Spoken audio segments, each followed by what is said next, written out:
Hello friends, आज हम discuss करते हैं bloody conflict between India and China on Ladakh border, यानी लद्दाख बॉर्डर पर भारत चीन में खूनी संघर्ष के बारे में हम डिस्कस करेंगे।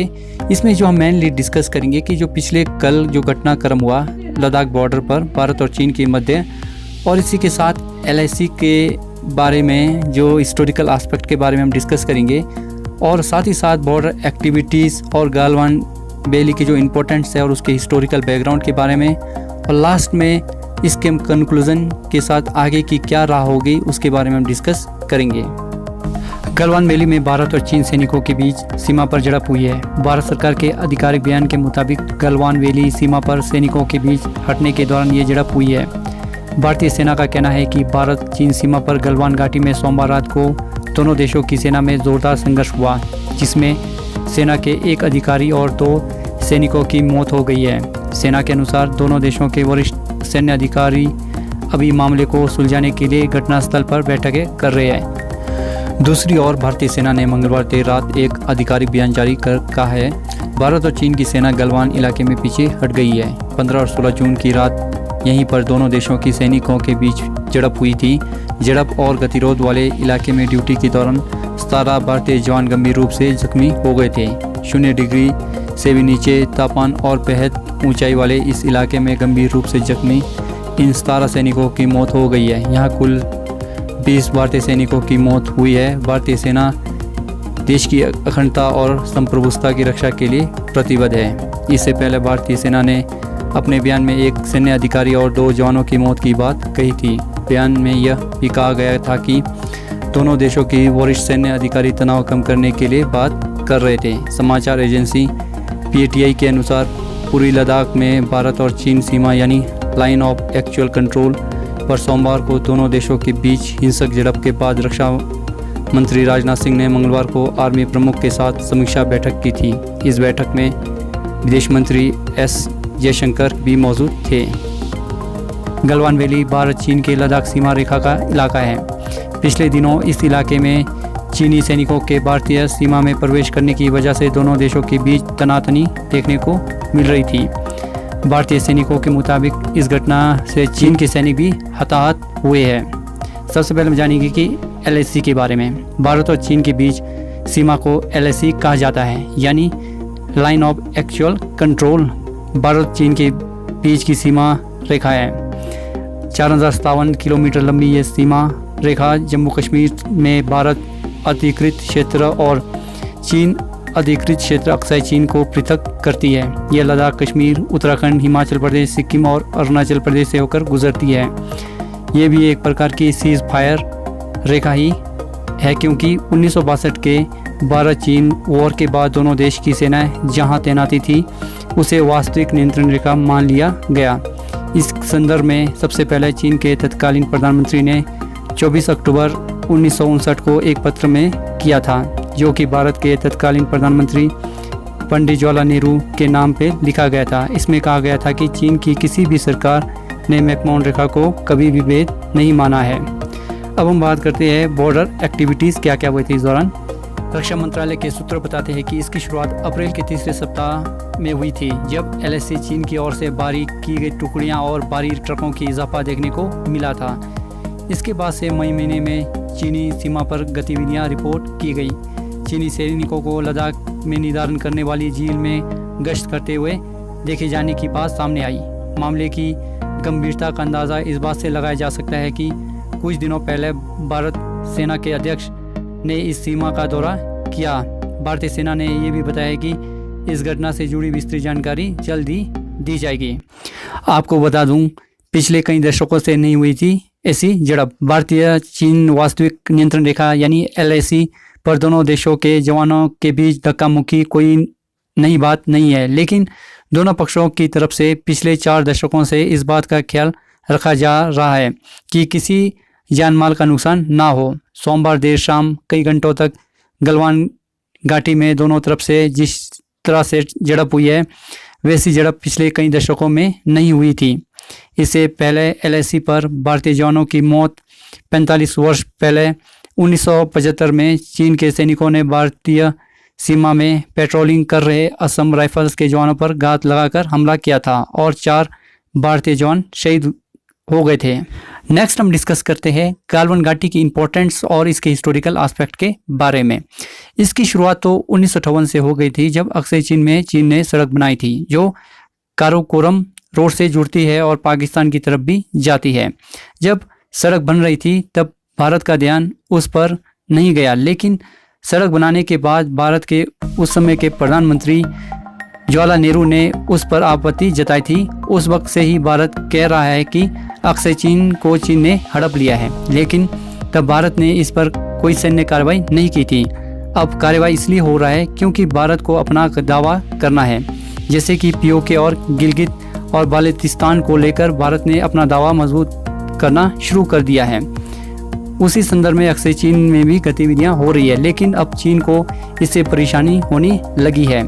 चीन गालवन घाटी में भारत के निर्माण को गैर कानूनी इसलिए कह रहा है क्योंकि भारत चीन के बीच एक समझौता हुआ है कि LSI को मानेंगे और उसमें नए निर्माण नहीं करेंगे, लेकिन चीन वहां पर पहले से ही ज़रूरी सैन्य निर्माण कर चुका है और अब वो मौजूदा स्थिति बनाए रखने की बात करता है। अपनी स्थिति मजबूत करने के लिए अब भारत भी वहां पर अपना सामरिक निर्माण करना चाहता है। दूसरी ओर विवाद सुलझाने के मद्देनज़र दोनों देशों के बीच बातचीत। चीन के सैन्य जमावड़े को लेकर विवाद सुलझाने के मद्देनज़र दोनों देशों के बीच पूर्वी लद्दाख में ब्रिगेड कमांडर और बटालियन कमांडर स्तर की वार्ता जारी है। सैन्य सूत्रों के अनुसार दोनों पक्षों के बीच लगातार कई दौर की वार्ता जारी रहने से कई और स्थानों पर दोनों देशों की सेनाएं सीमित रूप से पीछे हटी है। इसी दौरान अब यह हिंसक झड़प की खबर सामने आई है। इस पर ग्लोबल टाइम्स ने ट्वीट किया है कि चीन पक्ष की ओर से हताहतों की संख्या के बारे में ग्लोबल टाइम्स ने अपने आधिकारिक ट्वीट हैंडल से कभी भी कोई जानकारी नहीं दी थी। ग्लोबल टाइम्स ने ट्वीट में लिखा है कि वो इस समय भी मारे गए या घायल हुए चीनी सैनिकों की संख्या की पुष्टि नहीं कर सकता है। वहीं ग्लोबल टाइम्स अखबार के चीनी और अंग्रेजी संस्करण के प्रधान संपादक ने ट्वीट करके कहा है कि इस हिंसक झड़प में चीन पक्ष को भी नुकसान हुआ है, लेकिन उन्होंने इस नुकसान का कोई भी विवरण या संख्या नहीं दी है। उन्होंने ट्वीट किया है कि मैं जानता हूं कि उसके आधार पर गलवान घाटी में झड़प में चीनी पक्ष को भी नुकसान हुआ है। मैं भारतीय पक्ष को कहना चाहता हूं कि अभिमानी मत बनिए और चीन के स्वयं को उसकी कमजोरी मत समझिए। चीन भारत के साथ संघर्ष नहीं चाहता है, लेकिन हम उससे डरते नहीं हैं। चीन ने भारत की निंदा की। वहीं सोमवार को गलवान घाटी में हुई इस झड़प को चीन ने अवैध तरीके बताते हुए इसे भड़काऊ हरकत करार दिया है। चीन के विदेश मंत्रालय का कहना है कि उसने इसके खिलाफ भारत को भी अपनी कड़ी प्रतिक्रिया दी है। विदेश मंत्रालय के प्रवक्ता जाओ लीजियान ने मंगलवार को प्रेस कॉन्फ्रेंस में कहा है कि कूटनीतिक और सैन्य चैनलों के माध्यम से चीन और भारत सीमा तनाव पर बातचीत कर रहे थे। 6 जून को सैन्य कमांडर स्तर की बातचीत के बाद दोनों देशों एक आम सहमति पर पहुंचे, लेकिन सोमवार का उसका गंभीर रूप से उल्लंघन करते हुए भारतीय सेना ने अवैध गतिविधियों के लिए 2 बार सीमा पार की और चीन सेना के खिलाफ भड़काने वाले हमले किए। प्रवक्ता जाओ ने कहा है कि इसके बाद दोनों देशों के जवान के बीच गंभीर हिंसक झड़प हुई। जाओ ने कहा कि चीनी पक्ष ने भारत के सामने विरोध दर्ज कराया है और साथ ही ये भी कहा है कि भारत को दोनों देशों के बीच बनी सहमति के आधार पर अपने सैनिक को सीमित रहने की हिदायत देनी चाहिए। इसके अलावा ना तो भारत को बॉर्डर लाइन पर पार करना चाहिए और ना ही कोई ऐसा एक तरफा कदम उठाना चाहिए जिससे हालत बिगड़ते हो। जाओ के मुताबिक चीन और भारत बातचीत के जरिए मुद्दों को सुलझाने पर सहमत हुए हैं ताकि सीमावर्ती इलाकों में तनाव कम किया जा सके और शांति कायम हो। भारतीय सेना झड़प में 1 अधिकारी और 2 सैनिक मारे गए हैं। इसके बाद जाओ का ये बयान आया है।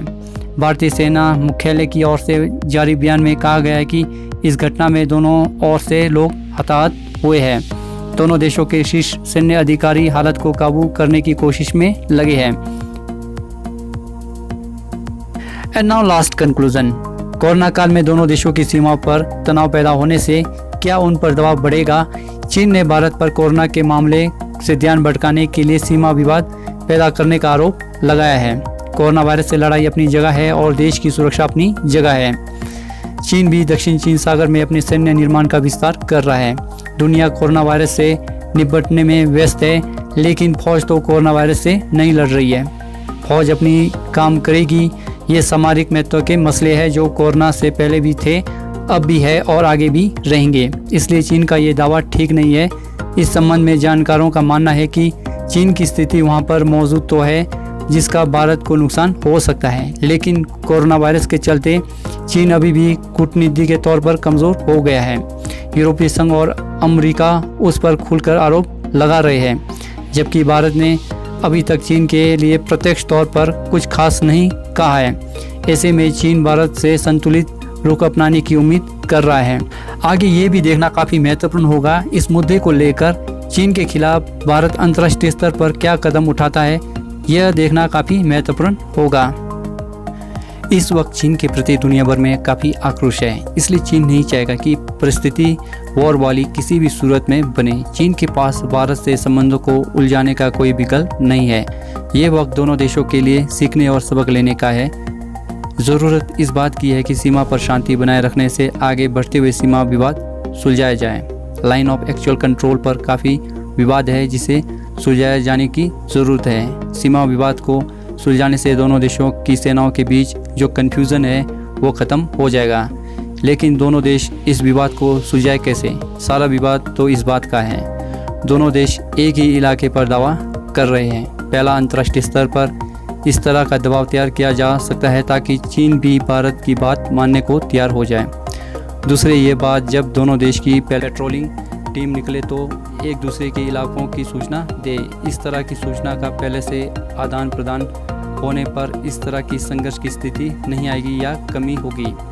यह तत्कालीन कदम है जो उठाया जा सकता है। दोनों सेनाओं के बीच फ्लैग मीटिंग होती है, उस दौरान भी इस तरह की सूचनाओं का आदान प्रदान किया जा सकता है। और आगे ऐसा हो, इसके लिए तीसरा काम जो दोनों देश को करना चाहिए वो है अपने दावे वाले क्षेत्र के नक्शे की एक दूसरे के साथ एक्सचेंज करना। दोनों देशों के बीच सेंट्रल सेक्टर के मैप एक्सचेंज हुए हैं, पूर्वी और पश्चिमी इलाके के नहीं हुए हैं। आगे चलकर दोनों देश को इस बारे में पहल करने की ज़रूरत है ताकि दोनों देश एक दूसरे के दावे के बारे में पूरी जानकारी हो। वर्तमान में दोनों देशों को इस मुद्दे को आपसी समझ और अंतर्राष्ट्रीय प्रोटोकॉल के तहत इसे सुलझाने की आवश्यकता है। Dear friends, please subscribe my channel and press the bell icon.